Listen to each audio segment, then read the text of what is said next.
Salut à tous, j'espère que vous allez bien parce que nous on est au top. Bienvenue dans Top 90, l'émission de 90 minutes dans laquelle on débat foot sous forme de top list. On est à quelques jours des huitièmes de finale, retour de la Ligue des Champions, la compétition la plus prestigieuse, la plus ardue du football. On a hâte que ces matchs arrivent parce qu'on a souvent eu des gros comebacks, des grosses surprises l'année dernière ou ces dernières années d'ailleurs. Et justement, on va être là pour essayer d'anticiper un peu les surprises que peut nous livrer cette Ligue des Champions 2023 avec Quentin Gespe. Comment ça va, Quentin ? Écoutez, heureux d'être de retour. On se voit maintenant ? Non. Je parle aussi à notre troisième invité. J'ai kiffé, arrête, continue. Tout va bien. On se voit comme si on se connaissait pas, tu sais, comme dans les autres émissions qui sont pas sur YouTube. Oui. Tu veux dire les podcasts ? Exactement. Bref, bon, top. Ouais, impeccable. Tu le sens comment là, ces matchs retour un peu ?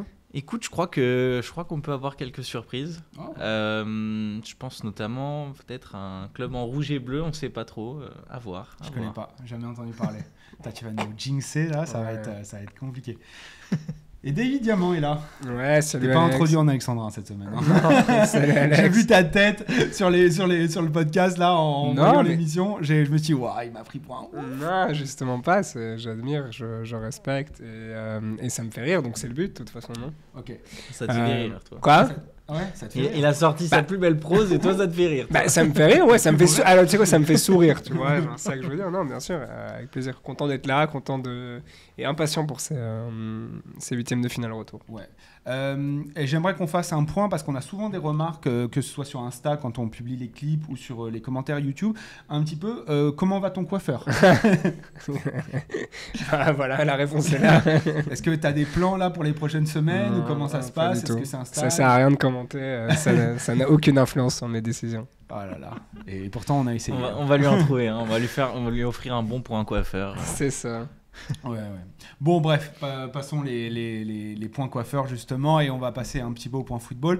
Donc, l'émission d'aujourd'hui sera consacrée à nos unpopular predictions. Donc, on va se mouiller, on va faire un petit peu des pronos sur la Ligue des Champions, sur ses retours et sur le reste de la compétition justement. Et on a essayé de faire ça un petit peu spicy, c'est-à-dire que c'est pas des choses qui vont dans le sens du vent. On va pas essayer d'être lisse ou quoi que ce soit. On va essayer de se mouiller. Et on attend que vous commentiez, que vous nous rejoigniez ou que vous nous apportiez vos contre-arguments, voilà, dans les commentaires.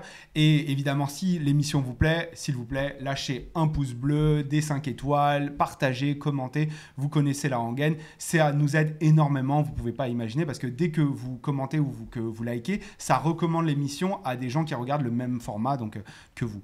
Donc voilà. Et à s'abonner aussi. Et à s'abonner, évidemment. Abonnez-vous, la cloche, comme disent. Maintenant que Mike Fly et Carlito s'arrêtent, on a décidé de prendre la place. C'est un peu l'ambition. Ils arrêtent, oui. T'as pas suivi. Il faut une pause. Okay. Voilà. Bref, on va vraiment partir dans le vif du sujet et je vais commencer, les gars, parce que comme vous l'avez dit l'autre fois, c'est mon émission. Du coup, prends les libertés. On va, vas-y. Hein. Il n'y a pas de liberté ici, pas de démocratie. C'est moi le patron. Un début. Bref. Quelle est ton unpopular opinion ?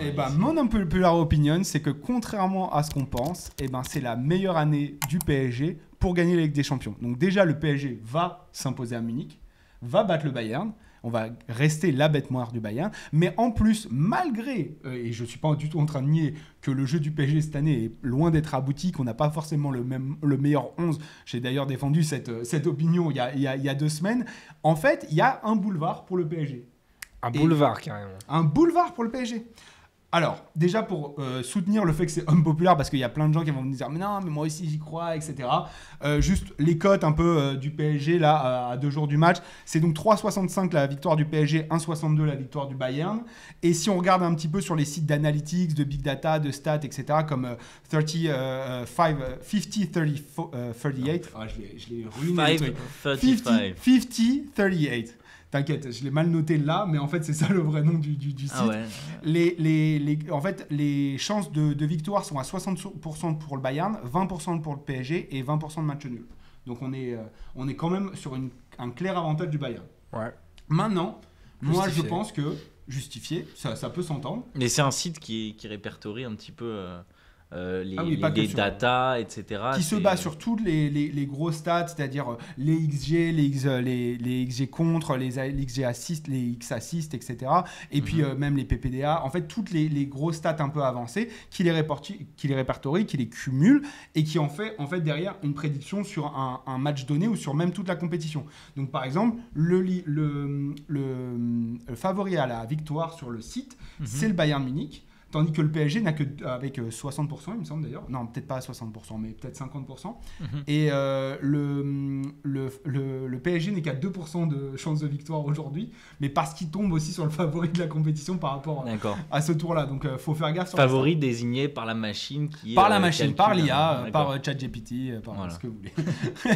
Mais donc voilà. D'ailleurs, on a fait un article sur le site là-dessus, sur justement l'intelligence artificielle qui prédit le résultat de Bayern PSG. Si vous voulez, on vous le mettra dans les comments, le lien vers l'article. Mais voilà, donc venons-en au fait, à ce club qui m'est proche. Je pense qu'aujourd'hui, un club qui a en son sein le meilleur joueur du monde, je parle évidemment de Kylian Mbappé, est une arme fatale dans toute la compétition. Genre, on a vu à quel point Mbappé seul peut gagner des matchs et pas n'importe lesquels, quasiment des finales de Coupe du Monde. En tout cas, il est capable de marquer un triplé en finale de Coupe du Monde. Il n'a pas gagné. Bah ouais, donc tu peux pas dire qu'il peut gagner à lui tout seul. Non, mais quasiment. Il peut essayer de gagner à lui tout seul. Le quasiment était... Merci David de remuer encore un peu plus. Non, on rappelle que Daisy est belge et qu'il n'a rien à faire de la défense. Non, mais il faut dire ce qu'il y a aussi. Ok, mais il est capable. Il l'a déjà fait d'ailleurs contre ce même Bayern, il l'a déjà fait contre le Barça. Il est capable aujourd'hui de porter une équipe et de l'amener à la victoire. Et surtout que Kylian Mbappé a exactement les qualités qui font mal aux faiblesses du Bayern. Le jeu en transition, la percussion, la rapidité, c'est des choses sur lesquelles on a vu au match aller à quel point quand il rentre, Upamecano ne fait plus le même match, Mathys de Ligt ne fait plus le même match, c'est quand même plus la même physionomie quand il est sur le terrain. Nagelsmann, alors qu'il était blessé, a dit depuis le départ, je ne crois pas, c'est un bluff de Galtier, je ne crois pas, parce qu'il pèse à ce point-là sur les défenses. Il y a un côté indispensable dans cette équipe du PSG d'avoir Kylian Mbappé. Ouais, je pense qu'à une époque, Pedro Miguel Paolta était indispensable au PSG. Dans une autre époque, en tout cas. Une autre époque, mais même, par exemple, des David Ginola ou des Georges Weah étaient indispensables à un certain PSG. Sauf le respect et l'admiration que je porte à ces deux joueurs, ils ne rentraient pas dans la tête des adversaires comme aujourd'hui Kylian Mbappé peut le faire. On est rentré dans un niveau d'impact dans les matchs qui est digne de Cristiano, de Messi, de Ronaldo R9, sans forcément parler exactement de faire de l'analogie de niveau, mais l'analogie à quel point les adversaires prennent ça en compte. Je trouve qu'aujourd'hui, on est à peu près dans ces niveaux-là. Je pense pas de tous les adversaires. Je pense justement des adversaires comme le Bayern. Je sais pas s'ils sont vraiment effrayés par ce genre de choses. Genre, regarde les discours, justement. Les discours, les actes, les attitudes. Je pense qu'aujourd'hui... Je te rejoins sur le match aller, en tout cas, ça s'est vérifié. Où dès qu'il est rentré en jeu, Kylian Mbappé a réussi à semer la panique dans l'esprit des défenseurs, principalement Upamecano et De Ligt, comme tu l'as mentionné. Et qu'il a réussi à chambouler un petit peu l'espèce d'autorité établie par le Bayern, qui n'était pas du tout inquiété par un PSG quasiment inoffensif jusque-là. Et pour poursuivre ensuite, Galtier retombe enfin sur un plan de jeu cohérent. C'est-à-dire qu'on voit aujourd'hui qu'avec ce 3-5-2 sans Neymar, il y a plus de cohérence, une meilleure assise défensive, une des meilleures ressorties de balles et un duo, pour le coup, qui s'équilibre en grosso modo, on va dire. Et c'est un plan de jeu que Galtier, en fait, connaît, auquel il adhère en fait philosophiquement puisqu'il le pratique depuis des années. Alors pas le système en 3-5-2, mais cette forme de jeu de transition, d'assise défensive assez solide et de jouer contre plus grand que lui au final. Donc particulièrement contre ce Bayern. Mais si ça marche, moi je suis sûr que même si le PSG rencontre demain Porto ou n'importe quel autre adversaire en quart de finale de Ligue des Champions, il adoptera la même stratégie sans vergogne en fait. Parce qu'il donc adhère à ça. Passerait d'un des trois quand Neymar reviendra de blessure. Alors peut-être pas, d'un des trois. En tout cas, je pense qu'aujourd'hui, on y tend, mais je ne peux pas aujourd'hui le dire. Par contre, d'adopter cette position d'une défense, un bloc bas solide et d'un jeu en transition, que ce soit avec les 3 ou avec seulement 2, aujourd'hui, je pense que c'est comme ça qu'il voit les choses. D'accord. En tout cas, il tend vers ça. Donc après, en fonction des hommes, on verra. Est-ce que Neymar pourrait être réincorporé ou pas ? Je ne sais pas, je ne pense pas. Aujourd'hui, des infos qu'on a, ça tend pas vers ça. Mais en tout cas, on repart sur un bloc bas. Sergio Ramos qui tient la défense, notamment. Pourquoi pas Danilo aussi. Des gens qui sont capables de gérer ça et de ne pas courir 40 mètres dans leur dos. Et derrière, de lancer Kylian dans la profondeur. Donc ça, c'est plutôt le plan de jeu. C'est des plans de jeu sur lesquels il a performé.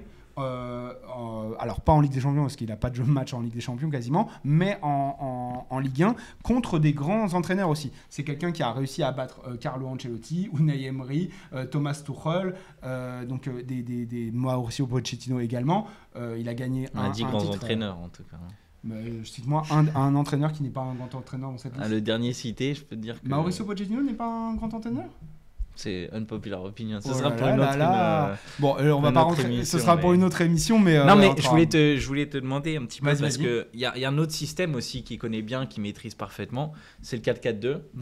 Est-ce que l'absence de Presnel Kimpembe peut pas chambouler un petit peu ses plans et faire que le PSG va un petit peu plus sécuriser son milieu de terrain et abandonner un peu ce 3-5-2? J'ai pas l'impression dans l'immédiat. C'est possible qu'il le travaille à terme. Parce que il y a alors, je me souviens plus si Mukiele non, Mukiele n'est pas blessé finalement, etc. Non, Je pense que ça dépendra, mais honnêtement, je suis pas sûr aujourd'hui qu'il revienne à son 4-4-2 à plat, qui était vraiment une solution très très défensive avec aucun fer de lance à l'aller contre le Bayern. Et aujourd'hui, tu peux encore quand même te servir de Nuno pour aller chercher et sa relation avec Mbappé qui est bien plus constructive dans le 3-5-2. Où ils se marchent pas trop sur les pattes, ils sont pas dans la même zone que dans un 4-4-2, j'imagine. Absolument. Donc voilà. Et donc juste pour finir sur cet avis, moi, pourquoi je vois en fait que même après une victoire contre le Bayern, le PSG peut aller viser la victoire en Ligue des Champions, c'est qu'on a une Ligue des Champions qui est pour la première fois très très dégagée. Donc on a des grands absents entre guillemets comme la Juve, comme Manchester United, comme le Barça qui ne sont plus présents. On a des grands vainqueurs de la Ligue des Champions qui s'affrontent en ce moment même, le Real et Liverpool. Donc il y en a forcément un qui va être éliminé au terme de ce tour. Et puis Chelsea-Dortmund. Et puis voilà, Chelsea et Dortmund s'affrontent également. Et les deux clubs, on a un Chelsea malade et Dortmund n'est pas non plus au top de sa forme en Bundesliga. Aujourd'hui, Inter et Porto sont aussi des deux clubs qui s'affrontent, mais c'est des clubs qui doivent être à la mesure du PSG aujourd'hui, même dans l'état actuel. Milan, Tottenham, Milan risque de passer, mais pareil, après on a affaire en fait de toute manière à des clubs accessibles entre guillemets pour le PSG, sur lesquels sur 2 matchs, vraiment, normalement, la confrontation les désignerait favoris, sauf peut-être contre Manchester City, et après, à voir pour Naples. Mais c'est quoi ? Non, et le Bayern. Oui, mais en fait, non, parce que c'est marrant, parce que en cas de victoire. Oui, c'est ça, ouais. mais donc en fin de compte, tu te dis, donc d'abord, en fait, le plus gros de tous ceux que tu as cités, il est affronté mercredi. Ouais. Donc déjà, Et, tu vois, avant de aller. pouvoir se dire, qu'il a été perdu. Qui a été perdu, mais sans Mbappé. Ouais, sans avec un seul Mbappé joueur de 25 minutes sur le terrain. Mais donc, toi, tu te dis, ah oui, mais en fait, il y a un boulevard devant nous, alors que tu pars déjà dans un match. Faut passer le péage, c'est tout.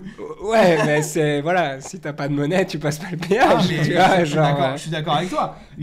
Donc, pour moi, le PSG est en capacité de battre ce Bayern-là, parce qu'on l'a vu. Ouais. Le Bayern n'a pas et été après capable ça, de ils sont tuer encore ce capables truc-là. de battre les autres. Et derrière, en fait, le plus gros est peut-être mercredi, en fait. Voilà, c'est ça. Moi, c'est sur ça que je voulais insister. C'est qu'en fin de compte, le challenge, il est vraiment mercredi. Oui. C'est-à-dire que, parce que moi, dans mes baskets à moi, le PSG est loin d'être favori pour le match de mercredi et par même avec un désavantage. Non, mais c'est vrai. Donc, tu vois, je me dis, ok, après, on pourra penser aux autres. En vrai, même l'inverse, ce sera un super signal envoyé s'ils battent le Bayern. Et là, je te rejoins.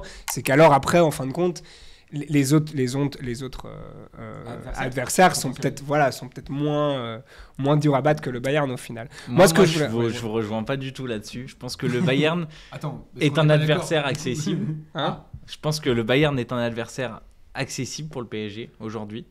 Et que en revanche, derrière, il y a du très très gros qui peut arriver. Ah, c'est le contraire. Tu peux arriver sur un Man City qui peut te détruire. Tu peux arriver sur un Liverpool qui peut éventuellement partir sur une autre lancée européenne comme ils sont capables de les faire.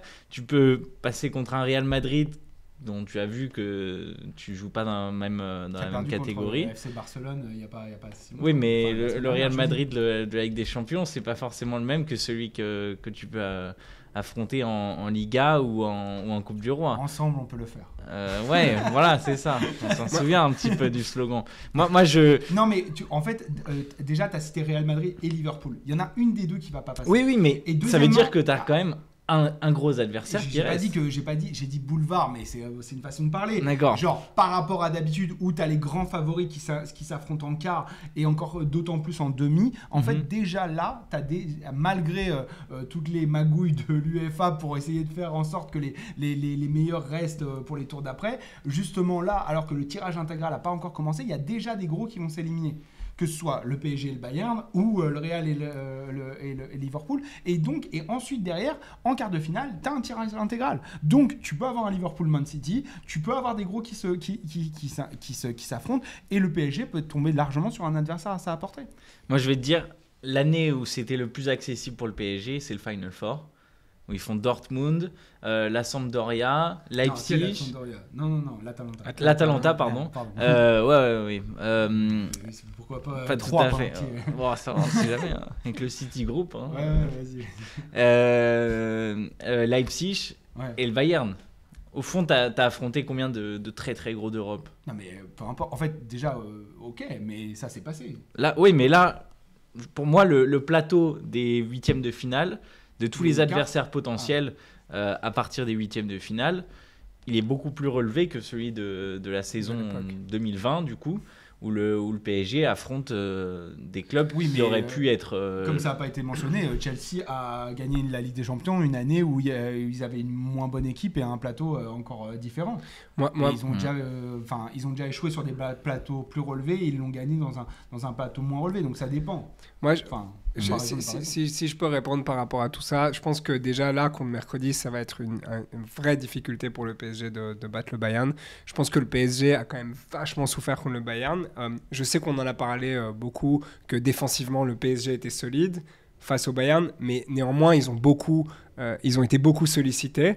Ça veut dire que si à l'Allianz Arena, ils sont autant sollicités, je pense que ça peut finir par beaucoup plus de buts de la part du Bayern. Donc évidemment qu'il y a l'aspect offensif où Mbappé est là et que ça change la donne, etc. Mais je pense que si le Bayern est aussi remuant qu'ils l'ont été à l'aller... Tu les as trouvés si remuants ? Je trouve qu'en attaque, ils avaient vraiment un point noir, c'est qu'il y avait Choupo-Moting devant. Et qui va être là ? Qui sera là aussi, mais peut-être que cette fois-ci, il aura plus de chance, comme il en a eu parfois dans le passé. Il y a Mané qui va entrer en jeu ou démarrer, qui change quand même la donne pour le PSG. Il joue pour le Bayern. Il a pas joué ce week-end, hein. Mané ? Ouais. Non. Est-ce qu'il est réservé ? Là, dans tous les compos probables que j'ai vus, Mané ne démarre pas. Ouais, c'est pour mais ça. Pareil, ça peut être le même effet qu'Mbappé qui rentre en deuxième mi-temps. L'effet Mbappé, Mané. Ils n'ont pas le même âge, ils n'ont pas la même percussion. Non, d'accord, mais on connaît. Évidemment, mais on connaît le talent qu'il a. Oui, et il joue à domicile, ça aura une autre approche aussi. Donc pour moi, je pense que moi, je vois vraiment le Bayern gagner ce match ou pouvoir même conserver le score et se qualifier comme ça, parce que ils ont montré des superbes choses contre le PSG, ça s'est pas concrétisé. Moi, je suis pas d'accord avec toi. Est-ce qu'ils ont montré tant de superbes choses ? Moi, je trouve qu'il aura que manqué la finition. Mais non, mais tu rigoles ou quoi ? C'est important quand même. Évidemment, mais ça se règle facilement en fait. Je suis pas d'accord. Justement, c'est déjà ce qui leur avait manqué dans le match de l'Air Pochettino, etc. Sur 2 matchs. Non, visiblement non. Et ils ont pas, c'est pas comme si en plus ils avaient les joueurs qui permettent de régler cette situation. Je pense que aussi la vision qu'on a du PSG dernièrement est un peu faussée, voilà, par rapport au match qu'il y a eu contre l'OM, où tout le monde revit un petit peu sur voilà, le PSG un peu de retour, etc. Moi-même, j'ai fait partie de cet engouement où, en fait, après quelques semaines de crise, on voit un PSG super dominant au Vélodrome, etc. Et donc, ça nous redonne un peu de l'espoir. Mais je ne veux pas rester et être faussé par ce match-là, parce qu'en face, ça ne va pas être l'OM, ça va être le Bayern, et que je pense que ça va être totalement différent. Et puis, pour aller plus loin dans la compétition... Alors, pour te répondre à ça, moi, je suis à moitié d'accord. Oui, évidemment, on est influencé par ça, mais à raison. On a vu un PSG avec à nouveau un attaquant et le meilleur attaquant du monde qui est capable de prendre la profondeur, un truc qu'on n'avait plus. Et deuxièmement, un plan de jeu beaucoup plus cohérent, ce qu'on reprochait à Galtier depuis des mois, depuis au moins le mois de septembre, en fait, où il avait essayé de ramener un milieu à 3 pour ses ressorties de balles. Aujourd'hui, en tout cas, on voit des ressorties de balles bien plus cohérentes depuis 2-3 matchs. C'est très peu, mais ça, c'est sûr. Mais moi, je parle de l'adversaire, là. C'est-à-dire que peut-être que ça suffit contre l'OM, est-ce que ça suffit contre le Bayern ? C'est là où il y aura un vrai test. Et au final, c'est le test auquel le PSG est confronté chaque année depuis 10 ans. C'est de se dire, ok, je peux être superbe en Ligue 1 et je peux me planter royalement en Ligue des Champions. Et on n'était même pas superbe en Ligue 1 il n'y a pas si longtemps. Non, voilà, c'est ça. Mais donc là, tu peux facilement avoir l'image faussée de te dire, voilà, superbe match au Vélodrome et tout ça. Et vraiment, j'étais le premier à dire que c'était un match exceptionnel de la part du PSG. Après, je te dis, réveillez-vous les gars. En face, c'est plus l'OM. On a parlé des individuels de l'OM, comment le PSG a profité aussi des erreurs de l'OM, des individualités de l'OM, des erreurs tactiques de Tudor. Il y aura moins à profiter face au Bayern mercredi, aussi avec le score, enfin le désavantage au score pour démarrer le match. Donc je pense qu'il faut vachement être prudent. Et, enfin voilà, évidemment les prédictions. Mais tu vois le Bayern être attentiste en fait mercredi. Écoute, parce qu'en fait c'est ça la physionomie de match. Moi je les vois pas être attentistes. Je les vois beaucoup très j'allais dire prépondérants, mais protagonistes, où ils vont essayer tout de suite d'enfoncer le clou. Et ça va être à qui tout double. Soit ils y arrivent, et dans ces cas-là, le PSG peut largement plomber, mais je vois largement un scénario où, en fait, tout de suite, Kylian Mbappé va avoir des espaces à exploiter, et il est dans une forme incroyable en ce moment, sur lesquels il peut largement faire la différence, et c'est pas Neuer en face. Ouais, je sais pas. Et n'oubliez pas que je pense aussi qu'ils vont retravailler comment ils vont s'attaquer à Mbappé après l'erreur du dernier match. Tu vois. Il y en a beaucoup qui ont essayé de s'attaquer à comment tu fais. Regarde le Real Madrid PSG de la saison dernière. Le PSG a les occasions pour mener 3-0 assez rapidement. Hein. Et pourtant, non, mais il y a 2 buts refusés pour un hors-jeu. Et le PSG, pourtant, le Real Madrid avait pourtant mis un plan en place pour contrer un peu Kylian Mbappé. Oui, après, c'est comme on dit. Et on se souvient aussi que Nagelsmann, en Ligue des Champions, c'est pas tout à fait la même histoire. Il risque sa place. Et Galtier en Ligue des Champions, c'est quoi son histoire ? Il n'y a pas encore d'histoire. Non, d'accord. Il y en a un qui est dans ses chaussons et pas l'autre. C'est-à-dire Galtier est dans une position archi adéquate pour lui. Je te dis pas favori ni très confortable, mais adéquate. Il est le petit à l'extérieur qui, en fait, n'a rien à perdre parce qu'ils sont déjà dans une position défavorable, donc ils doivent aller marquer. Il a presque une carrière à perdre là, Alex, en soi, tu vois. Il n'a pas du tout rien à perdre là. Il joue sa survie dans le club du PSG. Il joue dans des conditions qui lui sont à l'heure actuelle, a priori, Galtier ne sera pas forcément conservé à l'issue de la saison. Ça, on ne sait pas. Mais voilà, c'est ça. C'est que s'il perd en 8e de finale de Ligue des Champions, il sait à peu près qu'il y a peu de chances de rester. Il est un coach underdog dans une équipe qu'il n'est pas du tout. Donc de toute façon, il y a... Mais il retombe sur le côté underdog, sur le côté outsider, pas favori. Et du coup, il peut se permettre ce qu'on n'aurait peut-être pas toléré en début de saison, justement, cette position attentiste, cette position à réaction, dans laquelle il est plus confortable. Et le PSG aujourd'hui, et les supporters et les médias sont beaucoup plus enclins à tolérer ça du PSG, puisque en fait, on pardonne. Non, après, au-delà de là, moi, après le Bayern, je ne verrais pas le PSG aller même plus loin, même si, imaginons, je me plante là et le PSG se qualifie. Après, avec ces adversaires-là, avec ce qu'on a vu cette année, avec la mentalité que les joueurs du PSG démontrent, avec les capacités de Galtier, avec le fait que tout repose sur Mbappé, etc., je vois pas du tout le PSG aller, même si, imaginons je me trompe là sur les huitièmes de finale, je les vois pas du tout aller plus loin que ça du tout, tu vois. Aujourd'hui, quelles équipes aujourd'hui sont les plus gros adversaires qui pourraient challenger le PSG sur le titre? Man City, on va être d'accord, et le gagnant de Real Liverpool. Le gagnant de Real Liverpool, on a parlé de Naples aussi, tu vois, qui peut créer la surprise. Enfin... Oui, mais tu vois, et j'y ai pensé, et là mon argument contre Naples, qui joue un très très beau football, etc., c'est le côté aujourd'hui, le groupe du PSG, pour la plupart, a l'expérience de la Ligue des Champions et des grands rendez-vous en Ligue des Champions, ce que peut-être n'aura pas Naples, et c'est là où ça peut faire une différence. Naples a par contre pour lui qu'ils ont déjà la Serie A pour eux et ils pourront jouer libérés. Mais le PSG, malgré leur expérience en Ligue des Champions, c'est rarement démontré cette expérience en Ligue des Champions. Tu vois ce que je veux dire? Oui et non. En fait, c'est ça le truc aussi. Le Real Madrid, quand tu me dis l'expérience du Real Madrid en Ligue des Champions, je te le prouve par A plus B. Mais tu vois, j'ai du mal à prouver l'expérience en Ligue des Champions du PSG. Déjà, le PSG a eu des meilleurs résultats sur les 5 dernières années. On a fait une finale, une demi-finale, et après on a perdu en huitième de finale à nouveau, mais contre le Real Madrid, et le Real Madrid champion d'Europe. Oui, mais c'est ça que je veux dire. C'est qu'en fait, à chaque match où c'est un peu difficile, ils se plantent. Donc tu vois comment ils utilisent leur expérience en Ligue des Champions. Quand tu bats le Barça, et quand tu bats sur 2 matchs, et quand tu bats le Bayern sur 2 matchs également, je suis pas d'accord avec ton analyse de dire dès que c'est difficile, il se plante. Ça, genre à la fin, dans un PSG Real Madrid, il y a un gagnant, il y a un perdant. Oui, évidemment, mais ils font une finale en 10 ans, tu vois. Genre, par exemple, Liverpool, au final, ils en ont gagné qu'une, mais ils ont fait 3 finales. Tu vois ce que je veux dire? Donc, et la Juve, ils en ont fait 2, ils en ont pas gagné une. Quoi? Et la Juve en a fait 2, ils en ont pas gagné une. Oui, mais donc ils arrivent même pas à arriver en Manchester finale. City, mais déjà on l'a fait une fois, et Manchester City l'a fait 2 fois. Dans un contexte ultra favorable, le PSG va en finale, tu vois. Les contextes, tu vois, c'est pas quelque chose que tu diras au premier Real de Zidane, qui affronte Wolfsburg, etc. Donc, encore une fois... Si, parce qu'ils finissent par le gagner, donc le contexte a moins d'importance, tu vois. Oui, mais en fait, tu peux pas... Donc, ton analyse, elle est pas valable.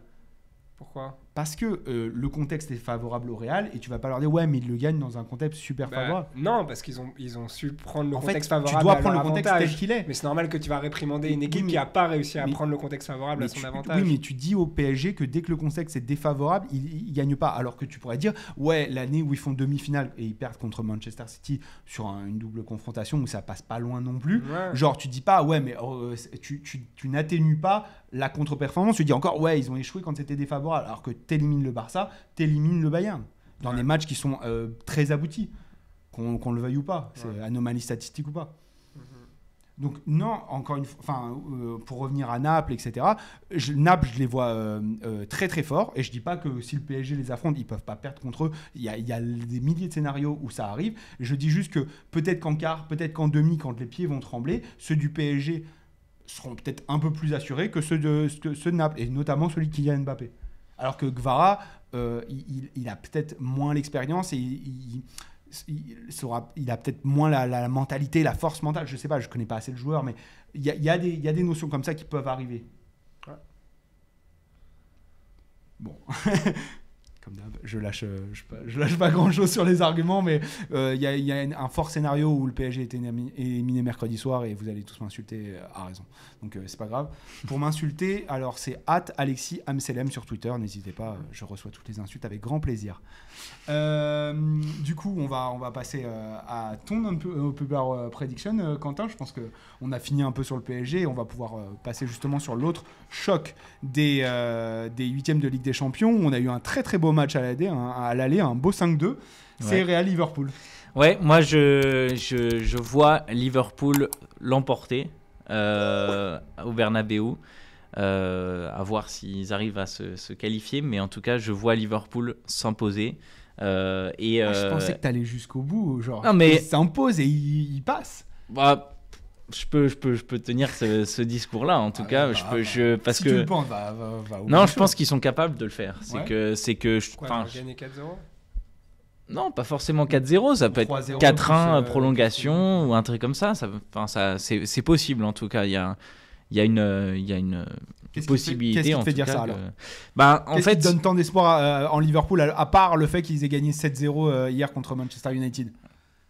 Regarde-le. J'avais envoyé le message avant et surtout ça fait une semaine que je dis que Liverpool est capable de gagner. Mais sachant que tu l'as dit à l'aller et qu'ils se sont pris 5-2. Justement, c'est ça. C'est que comme ça s'est pas passé à l'aller, j'ai bon espoir. Je touche du bois en tout cas pour Liverpool. Tu restes dans que Liverpool soit à la hauteur de l'événement au retour en tout cas.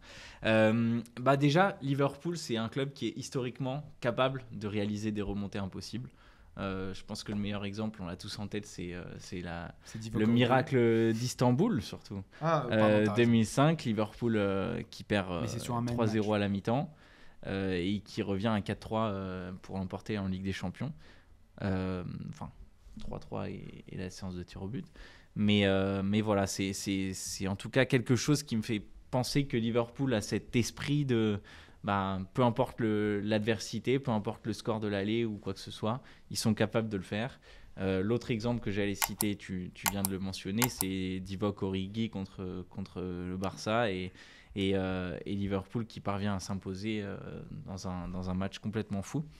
Et c'est surtout, quand Liverpool n'est pas favori, ils arrivent toujours, malgré l'adversité, malgré le potentiel de l'adversaire, à réaliser l'impossible. Est-ce qu'ils y arrivent encore ? Ouais, j'en suis persuadé. Ouais. Parce que, en fait, ce Liverpool de cette saison, il y avait beaucoup de choses qui étaient en reconstruction, notamment le secteur offensif où il y a eu la perte de Sadio Mané. Il y a eu des arrivées, il y a eu les blessures. Beaucoup d'arrivées. Darwin Nunez, etc. Diogo Jota l'année dernière, mais bon, ça faisait que 6 mois. Donc il y a eu un vrai renouvellement au niveau du secteur offensif. Et le Colombien, j'ai oublié son nom. Luis Diaz, voilà. Malgré son absence, Luis Diaz qui porte vraiment préjudice à Liverpool cette saison. Je pense que l'adaptation de Gakpo et de Darwin Nunez fait qu'aujourd'hui, ils sont arrivés à un stade de la saison où ils sont capables de renverser des scénarios comme celui-ci. Et je pense que, en fait, même s'ils partent pas favoris, Liverpool, il y a quand même un tout petit pourcentage de chance pour que Liverpool arrive à réaliser l'impossible. Et je pense que c'est un club qui est capable de s'accrocher à cet infime pourcentage pour renverser des situations. Mais tu nous as parlé surtout de la reconstruction du secteur offensif, mais ce qui a fait défaut à Liverpool cette saison, au-delà du secteur offensif, c'est surtout son milieu qui est très critiqué, notamment les prestations de Fabinho, d'Henderson, Thiago dans une certaine mesure, etc. Et la défense, genre on voit Virgil van Dijk parfois passif, etc. La défense, pour moi, elle sera largement renforcé par le retour de Ibrahima Konaté. Oui. Et on l'a vu ce week-end, je pense. C'est un des meilleurs exemples. Tu affrontes un Manchester United qui est en pleine bourre et tu leur concèdes pas une occasion. T'as vu la stat de Konaté contre Manchester United ? Vas-y. C'est 12-0. 12 buts marqués par Liverpool, aucun encaissé. C'est un patron, tout simplement. Et c'est vrai que jouer sans Konaté fait que même des joueurs comme Van Dijk sont en grande difficulté. J'ai l'impression que Trent Alexander-Arnold a enfin lancé sa saison, alors que c'est catastrophique depuis 7 à 8 mois. Là. Robertson a gagné en stabilité. Je trouve qu'il est très performant, très percutant. Et tout ça fait qu'il y a une sorte d'alchimie qui est en train de se recréer dans cette équipe. Il y a plus de stabilité, il y a des retours de blessures importants. Et ce milieu de terrain qui s'est fait marcher dessus à l'aller, je suis persuadé qu'il y a des joueurs qui ont du caractère dans cette équipe. Je pense à Anderson surtout. Je pense aussi à des joueurs comme Fabinho qui auront envie de montrer que, contre leur ancien club d'ailleurs, Fabinho, qui auront envie de montrer que l'image qu'ils ont renvoyée au match aller, c'est pas du tout celle que Liverpool doit renvoyer. Et surtout ce front offensif, moi qui me fait très très peur si j'étais Carlo Ancelotti, c'est que on a un Gakpo qui a endossé un petit peu ce rôle que un Firmino pouvait endosser il y a quelques saisons. qui est un petit peu le lien entre le milieu de terrain et cette attaque où il y a 2 pointes qui jouent sur les ailes en fait. Et je trouve que c'est vraiment une très bonne alchimie qui est en train de se créer. On a Salah qui redevient performant. En Ligue des Champions, il l'a été, donc ça va. Mais ça fait quelques mois qu'en Première Ligue, c'était pas trop ça pour lui.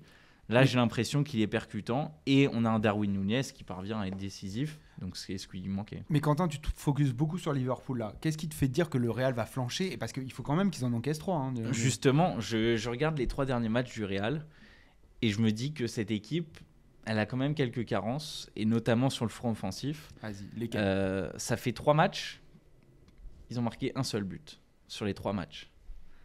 Carlo Ancelotti l'a dit hier, c'est pas acceptable de la part d'une équipe comme le Real Madrid. J'ai l'impression qu'il y a une sorte de contre-coup de cette large victoire contre Liverpool, où tout leur a réussi en deuxième mi-temps principalement. Il n'y avait pas une occasion qui n'était pas cadrée, quoi. Et j'ai l'impression que ce Liverpool est capable de mettre en grande difficulté le Real Madrid, qui est peut-être un peu trop sûr de sa force. Comment il le mettrait en difficulté ? En insistant sur les faiblesses, c'est-à-dire pour moi sur les côtés. J'ai l'impression que Salah et Darwin Núñez sont capables de vraiment mettre en difficulté des latéraux qui sont pas en confiance du tout, qui ne parviennent pas à être... Ce sera Carvajal à la base, selon toi ? Ouais, a priori. Et même si c'est Ferland Mendy, je pense qu'il peut avoir de grandes difficultés face à un Darwin Núñez qui est... non, sur le côté droit, ce sera Salah. Mais voilà, c'est des joueurs qui sont très percutants et qui rentrent souvent en plein axe. Et il y a souvent un décalage entre le latéral et le défenseur central. Absolument. Bah écoute, faudra voir. Est-ce que tu as identifié d'autres choses comme ça sur lesquelles Liverpool pourrait mettre à défaut le Real Madrid ?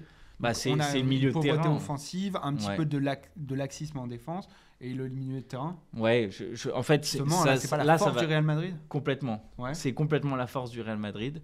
Mais je mise beaucoup sur le fait que ces joueurs de caractère, que sont Anderson, que sont Fabinho, que peuvent être peut-être Harvey Elliott, qui a été très bon contre Manchester United, puissent permettre à Liverpool de vraiment prendre le dessus physiquement et mentalement sur cette équipe-là. Et voilà, c'est vraiment la petite cote, quoi. Enfin, c'est la grosse cote plutôt. Mais j'ai l'impression que cette équipe du Real peut être mise en difficulté davantage qu'elle ne l'a été contre Liverpool à l'aller, et que ces joueurs sont capables de vraiment mettre en difficulté un Real Madrid sous-performant sur les derniers matchs, quoi. David ? Non, le Real a commencé par perdre 2-0 dans ce match. Donc, tu vois, ils ont été mis en difficulté à Anfield et ils ont réussi à gagner 5-2, tu vois. Donc, je trouve que, pour moi, ces arguments, ils sont... En fait, tu parles beaucoup de la force de caractère de Liverpool, qui, pour moi, est un idéal complet. Enfin, c'est pas la réalité. Surtout quand tu évoques Istanbul, etc. On parle d'il y a 20 ans, d'une équipe qui n'a vraiment strictement rien à voir avec l'équipe actuelle, tu vois. Et non, parce que je veux dire, aujourd'hui, dans l'équipe actuelle, c'est vraiment ce qui manque, c'est du caractère. Il n'y a pas de caractère. À part Henderson qui fait une bonne passe sur 2 et qui joue la moitié du temps. C'est là où tu te trompes. Je pense que Darwin Núñez est un joueur de caractère. Ibrahima Konaté est un joueur de caractère. Ouais. Harvey Elliott est un joueur de caractère en devenir. Il a que 19 ans. Mais je suis persuadé que des joueurs comme ça sont capables de vraiment passer un cap mental sur un match comme celui-ci. Mais face à un adversaire où la force de caractère est leur argument depuis 10 ans pour gagner la Ligue des Champions. Donc en fin de compte, tu vois, je trouve que t'as raison dans ce que tu dis, que ces joueurs-là, ils ont du caractère. Mais face à l'équipe qui a peut-être le plus gros caractère d'Europe, tu vois. Justement. Donc c'est là où c'est conflictuel. Et puis comme je te dis, ils ont été le Real Madrid en difficulté à Anfield, ils ont réussi à remonter ça. Moi vraiment, pour le coup, je vois l'inverse de toi. Je vois vraiment même le Real éclater Liverpool cette semaine. Parce qu'en fait, aussi, il y a un peu l'illusion du match de ce week-end de Liverpool contre Man U. Parce que Man U, même s'ils sont bons ces dernières semaines, ils sont passés aussi par les trous des filets dans plein de matchs. Ils s'en sont sortis. Ils ont surperformé à plein de moments ces dernières semaines. Mais ça a été embelli un petit peu par leur lancer, par Tenac, il n'y a plus Ronaldo, etc. Enfin, par tout ce qu'on sait. Mais en fin de compte, ils n'ont pas été à un niveau exceptionnel non plus, Man U. Et là, évidemment... Liverpool les a déchirés, donc ils ont les arguments, mais je pense que ça va être complètement différent face au Real. On parlait de l'expérience en Ligue des Champions. Le Real, c'est le sommet de l'expérience en Ligue des Champions, même avec les joueurs qu'ils ont ajoutés à leur équipe ces dernières saisons, comme des Rudiger, des Alaba. C'est des mecs qui, au sein de leur club, représentaient le gros caractère en Ligue des Champions. Enfin, Alaba, c'était un des joueurs dominants avec un gros caractère au Bayern. Rudiger, c'est l'année où Chelsea gagne la Ligue des Champions, il est probablement leur meilleur joueur. Donc, moi, j'ai un truc qui me fait penser l'inverse, justement. C'est que le Real Madrid est souvent le plus fort lorsqu'il est en difficulté. Là, aujourd'hui, ils ont un avantage acquis, 3 buts d'avance. Ils sont capables d'aller au bout, simplement en faisant 0-0. Mais ils seront forcément mis en difficulté pendant le match. Puisque le Liverpool va dominer le match. Ça j'ai pas de doute. On ne sait pas. À Bernabeu, ils doivent gagner 3-0. Donc s'ils dominent pas dès le début, ils vont jamais y arriver. Ancelotti est pas contre une position comme ça, plus attentiste. Voilà, évidemment, il va chercher ça. C'est Vinicius avec Benzema qui justement joue en ressortie. Et puis on parlait de la défense de Liverpool. Évidemment, il y a le retour de Konaté, mais leur défense reste inquiétante malgré la performance de ce week-end. Alisson n'est pas du tout le même gardien qu'il était les saisons précédentes. Voilà, il va falloir voir. Van Dijk, on l'a déjà dit, pas du tout au niveau. Alors oui, Konaté rattrape un petit peu. Il va falloir voir comment Alexander-Arnold il va jouer. Défensivement, pareil aussi, parce que quand tu as Vinicius, ça va jouer différemment. Enfin, il va falloir beaucoup mieux couvrir. Donc, je vois vraiment pas un Liverpool gagner au Bernabeu après le match aller avec les joueurs qu'on a en face.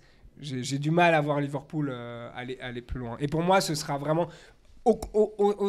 En première ligue, je pourrais te dire, même quand ils étaient 10e, je me disais à Liverpool, ils vont trouver le moyen de se retrouver dans le top 4 à la fin de la saison, tu vois. Mais je pense qu'en Champions League, pour le parcours s'arrête ici. J'ai vu un Real Madrid extrêmement faible contre l'Atlético, où ils sont dominés, en termes d'occasion en tout cas. Et ils arrachent un match nul en toute fin de match en faisant rentrer un petit jeune du centre de formation. Contre le Barça, j'ai vu un classico, mais d'une pauvreté.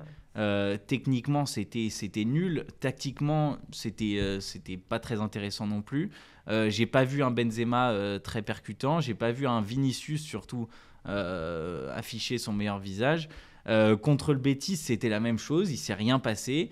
Je pense qu'on est dans un cadre plutôt idéal pour le Liverpool, qui en plus de son côté se remet vraiment de son humiliation subie contre le Real.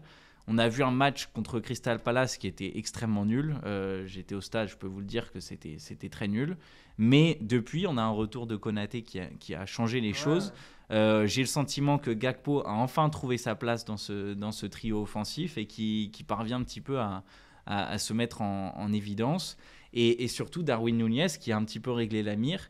Et Salah qui est beaucoup plus décisif. Donc je pense qu'on est capable d'assister à quelque chose d'assez historique. Bah écoute, on avait une prédiction sur OM-PSG qui s'est révélée assez vraie de Davy avant le match. Là, on verra bien si Quentin a raison. Et évidemment, pour les insultes, Quentin Gesp sur Twitter, vous le trouvez facilement. On va finir maintenant. Enfin, je pense qu'on a fini sur le sujet, donc on peut avancer. Et Davy, on va te demander ton unpopular prediction. Moi, je sais pas si elle est unpopular tellement, mais je vois Manchester City aller en finale, comme il y a 2 ans. Malgré qu'ils font une saison qui peut être qualifiée de pas extraordinaire. Parce que, en fait, pourquoi je dis ça? Parce que City, déjà, le fait de ne pas être premier, c'est que c'est pas extraordinaire. Parce qu'au final, sur toutes les dernières saisons, ils étaient quasi à chaque fois premiers en Première Ligue. Et donc là, ils ne le sont pas. C'est vrai qu'ils font une saison moyenne à leur échelle, en fin de compte. Mais ils ont tous les éléments pour y aller. Il y a, une fois qu'ils vont... Là, c'est vrai qu'ils n'ont pas fait un superbe match contre Leipzig au match aller. Mais je pense qu'ils vont facilement se défaire de Leipzig. Et puis, ils ont fait un partout. À Leipzig. Donc voilà, là, le retour à Manchester, je pense que ça va. Ils ont la plupart de leurs joueurs en bonne santé, ce qui est rare dans les autres clubs. Et au final, ils ont peut-être aussi, par rapport aux autres années, pas forcément la pression de gagner la Première Ligue cette saison. Enfin, du moins, ils ont pas l'air ils prennent ça au sérieux, évidemment. Mais je pense que dans leur tête... Ça fait plusieurs années que c'est pas le focus majeur. Quoi, de gagner la Première Ligue ? Non, évidemment, mais je veux dire que là... La saison dernière, c'était le focus majeur. On pourrait même interpréter... Quand Liverpool les talonnait... ils vont rien lâcher, comme dit Davy. Mais à l'inverse, moi je crois qu'ils doivent faire un choix... Moi, je crois qu'ils ont déjà... Moi, je crois qu'ils ont déjà lâché, c'est ça que je voulais dire. Au contraire, moi, je pense que Man City... Peut-être même les joueurs, on a l'impression qu'ils ont un peu abandonné l'idée de gagner la Première Ligue cette saison. Ils sont à combien ? À 5 points maximum de Arsenal. Ouais, pas grand-chose. Ouais. Oui, bon, il reste 13 matchs. Hein. Oui, mais... dont un Arsenal. Et ils ont gagné contre... dont un Man City Arsenal. Ouais. C'est ça. Mais là, voilà, c'est le vrai focus. Ils ont les éléments pour...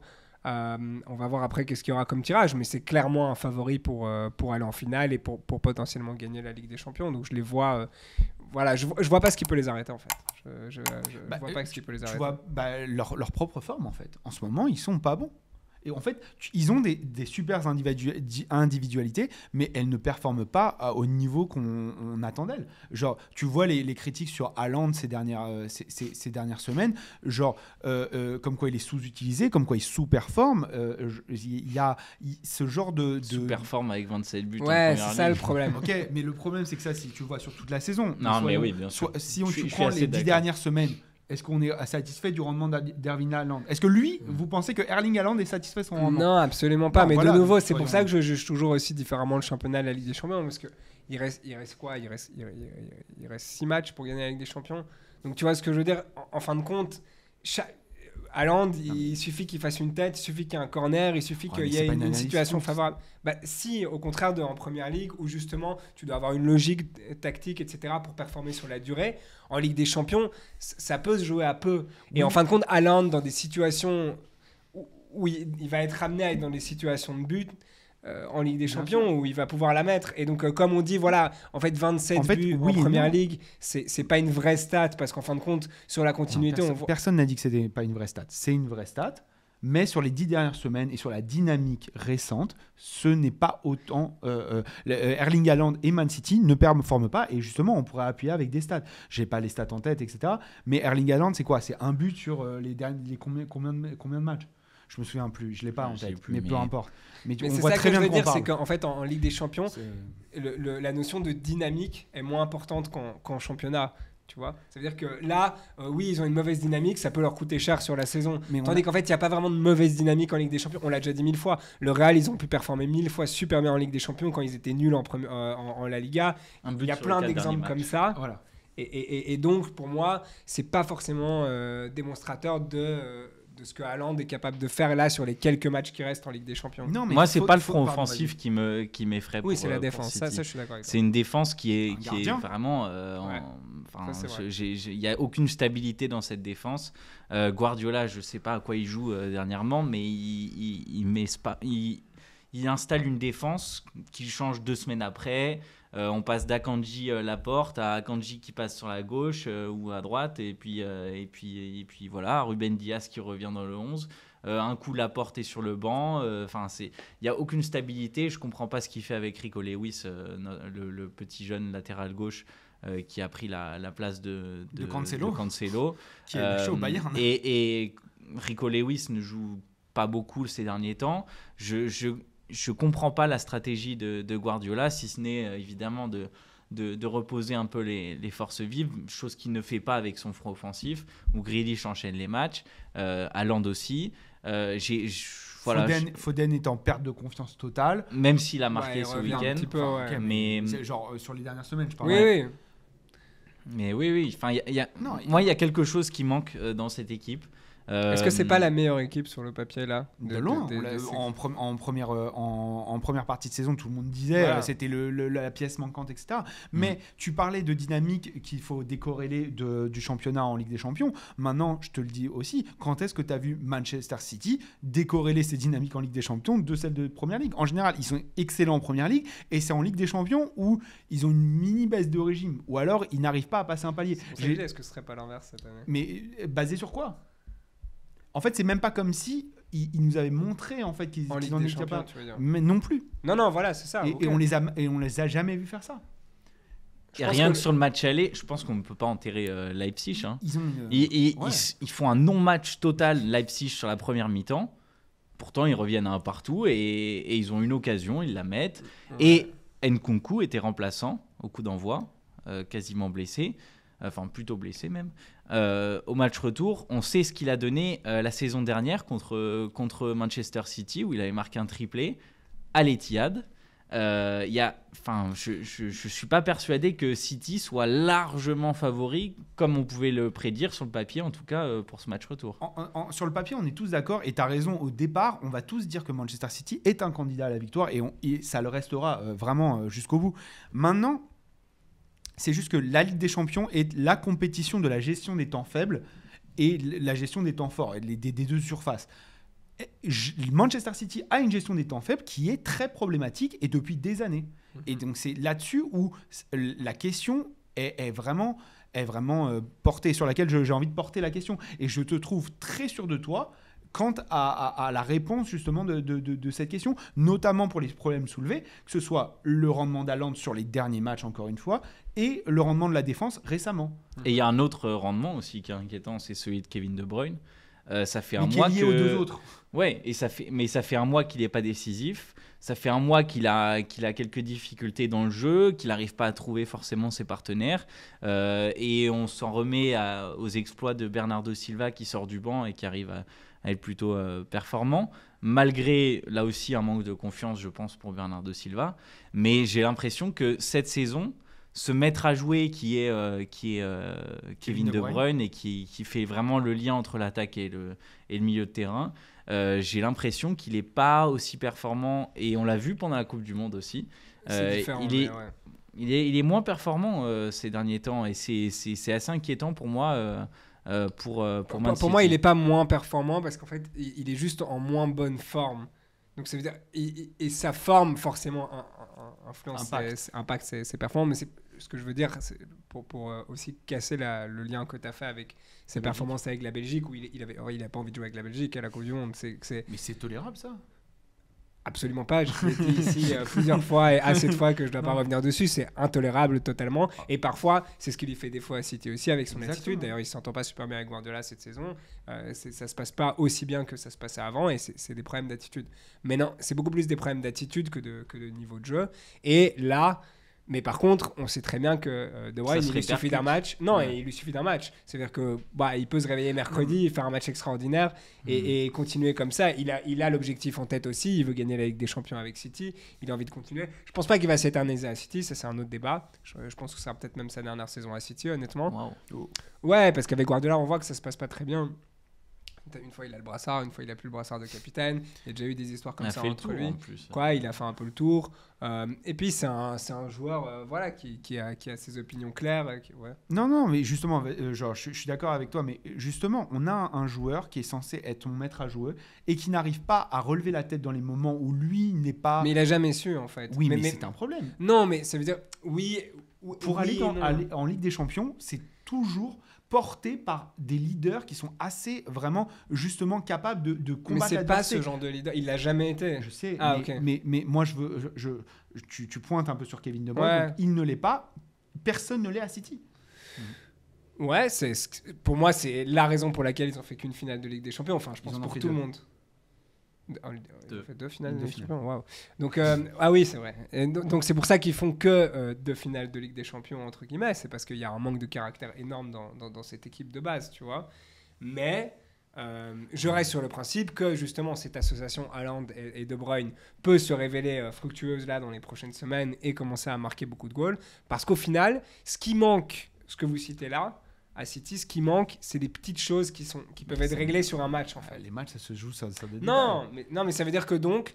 Tu veux dire que la dynamique peut s'inverser sur un match où tu retrouves le... Je pense. Le problème, il n'est pas profond en fait pour moi. Tu vois. Je suis pas sûr, parce que s'il n'était pas profond, il durerait pas sur plusieurs matchs. Pourquoi des joueurs qui ont autant de talent et une compatibilité qu'on a vu claire en première partie de saison entre De Bruyne et Haaland n'arrivent plus à se trouver?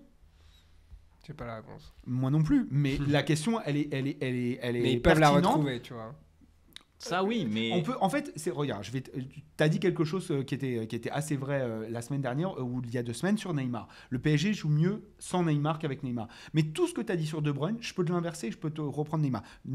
Neymar sur une passe, il est capable de t'inventer un truc, il est capable de te faire basculer un match. En l'occurrence, tout ça c'est vrai. Mais est-ce que aujourd'hui, dans la condition actuelle, tu mettrais quand même Neymar et est-ce que tu as l'impression que cette dynamique-là porte Neymar ou plutôt lui rend des faveurs? C'est le contraire. Et ben c'est pareil pour City. Je veux pas faire un cap sur De Bruyne parce que Guardiola a mis De Bruyne sur le banc cette saison à quelques reprises, là où il a besoin de le faire, tu vois. Bien sûr, mais c'est pas comme si l'équipe avait vraiment mieux performé sans lui. En fait, les solutions, on voit un problème qui est complètement généralisé, qui ne touche pas un joueur, qui ne touche pas que Haaland. Personne ne blâme Haaland sur ce manque de réalisme ou de défi. Enfin, il n'arrive pas à scorer depuis quelques matchs. Mais ouais, personne ne blâme Haaland. Tout le monde voit qu'il y a un problème beaucoup plus profond et on blâme plutôt Guardiola et généralement la dynamique qui n'arrive pas à trouver la solution à ces problèmes. Ou qui se cherche des problèmes parfois. Ouais, et alors, j'admire Guardiola et je pense que c'est un des plus grands entraîneurs de l'histoire. Mais il manque le pragmatisme, tout simplement. Ouais, mais ça, alors, je veux juste faire une aparté. Parfois, tu sais, il te manque le pragmatisme, ce qui fait qu'en fait, s'il était plus pragmatique, il serait peut-être aussi moins fort dans d'autres trucs. Donc, il faut parfois... Mais regarde Mourinho, c'est exactement ça. Il y a le pragmatisme, mais t'as pas forcément le jeu. Il vaut mieux aller à fond sur tes forces, mais j'ai l'impression que il a perdu la clé même de son idée en fait. Il n'arrive plus à trouver quelque chose. Il y a un truc qui manque. C'est pas moi qui vais lui apprendre ce qu'il doit faire. Moi, on est là pour analyser, on est là pour un peu faire des prédictions, se mouiller et voir. Je trouve que ta prédiction, elle est pas forcément. Alors oui, Manchester City reste un favori, mais elle est pas en lien avec ce que nous montre City depuis le retour de Coupe du Monde, voire même un peu avant. Ouais, c'est possible. Et tout comme, comme je l'ai dit, c'est la relation entre la Ligue des Champions et la Première Ligue, ou même le match précédent, etc. Ça change vite, ça va vite. Donc, tu vois, il y a 2 semaines, si on avait le débat sur PSG Bayern, on aurait discuté totalement différemment. Et pareil sur Liverpool, on est biaisé après le match de ce week-end. Donc, la réalité de City peut changer très rapidement et ça reste une équipe ultra dominante avec des excellents joueurs. Qu'est-ce que vous changeriez, vous, à City ? Le coach. Non, mais... C'était ça ton unpopular prediction. Non, clairement, l'année prochaine, je ne garderai pas Guardiola. Mais après, tu parles avant ça. Oui, en fait, si demain, tu es conseiller de Guardiola, on va dire, parce que tu n'es pas Guardiola, mais tu dois conseiller un truc à Guardiola pour essayer de remettre son équipe un peu en place. Tu lui conseilles quoi ? Moi, je pense que tu as une idée, toi, Quentin ? Je pense pas que c'est lui. La stabilité, tout simplement, installer un plan de jeu et s'y fier coûte que coûte, quoi. Et j'ai l'impression qu'aujourd'hui, un coup c'est Grealish, un coup c'est Foden, un coup c'est Mahrez. Il doit réveiller ses cadres, en fait, un peu. Tu vois, vous avez mentionné aussi Bernardo Silva, De Bruyne, ces quelques joueurs-là, de les avoir vraiment concentrés avec lui. Et ça, j'ai le sentiment qu'il y a trop de turnover, moi, dans son effectif. Mais ça, il y a toujours eu. Guardiola, il n'a jamais aligné les mêmes 11, cette saison, c'est quand même... en défense. Rarement. Cette saison, il y a du changement dans tous les sens. Mais parce qu'il ne trouve pas. Exactement. Et tu penses que c'est... Pour moi, c'est... Tu mets ton 11 et à force de travail, à force d'automatisme à trouver, à l'arrivée, ça va fonctionner. Mais là, aujourd'hui, je peux pas trouver des automatismes. Si un coup tu joues avec Akanji et Laporte, un coup tu joues avec Bernardo Silva et Akanji, enfin il y a trop de et d'ailleurs juste et on terminera sur Liverpool, sur Manchester City pardon, mais est-ce que justement il y a assez de talent dans Manchester City en défense? En défense, bien sûr, oui. En défense moi, je suis pas centrale, sûr. Ederson est un gardien qui n'est pas aussi talentueux qu'on le dit sur sa ligne. Non, mais en défense centrale, c'est certain. Et en défense centrale, ouais, quand Ruben Dias n'est pas là, moi, je suis pas forcément d'accord. Rien que Laporte et Stones moi, je pense que Laporte est capable de passer à côté de ses matchs. Ake, Akanji, Laporte, pour moi, c'est pas les joueurs d'un... C'est jeune. Ouais. Moi, c'est le seul endroit où j'ai un doute, c'est le latéral gauche. Mais après, sur la défense centrale, je pense que tous ces joueurs-là seraient titulaires dans n'importe quelle autre équipe de Ligue des Champions. Tu vois. Faut voir. Surtout en défense centrale, où c'est le poste qui demande le plus d'expérience. justement, il a peut-être trop de jeunes et trop de... Attends, Ruben Diaz et Laporte, ils en ont vu passer. Oui, mais Laporte, je suis pas sûr qu'il est titulaire dans notre club en Ligue des Champions, justement. Moi, je crois. Mais ouais, okay. Ça se voit. Peut-être pas avec la forme actuelle. Mais... Franchement, il est pas top 10 aujourd'hui. Hein. Bref. Dans le, par exemple, si on prend le PSG, je mets pas Laporte dans cette défense à 3. Tu préfères Presnel Kimpembe que Laporte? Je préfère Kimpembe, je préfère Ramos, je préfère même Danilo. Ça dépend quel Ramos. Voilà, tu préfères même Danilo? Ouais, moi je suis pas un grand fan de Laporte. Moi je suis pas un énorme fan non plus, mais en fait il apporte des certitudes, mais il est capable de vraiment passer à côté de ses matchs, et c'est aussi un des joueurs qui, quand ça coule, mais alors il coule avec le bateau, et en plus il met des coups de hache. Non mais c'est vrai. Et en tant que fan du PSG, je m'y connais en coups de hache. Bon, ça suffit, je pense que Emeric, si tu nous écoutes, désolé, mais fallait choisir la nationalité française. Ouais, c'est ça. Non, désolé. Ici, on est nationaliste. Non, je plaisante. Pas du tout. Non, bon, écoutez, on vous laisse nous dire ce que vous en avez pensé de nos prédictions. Donnez-nous les vôtres. Et surtout, n'hésitez pas à nous dire ce que vous pensez de l'émission en général. Vous lâchez un pouce bleu si vous êtes encore là, parce que ça veut dire quand même que vous avez aimé l'émission. Et à partager, commenter, liker, etc. 5 étoiles sur votre application de podcast. Ça nous aide énormément. Merci beaucoup. Merci Davy. Merci Quentin. Merci Émilie à la technique, et puis on se retrouve très très vite et toujours au top.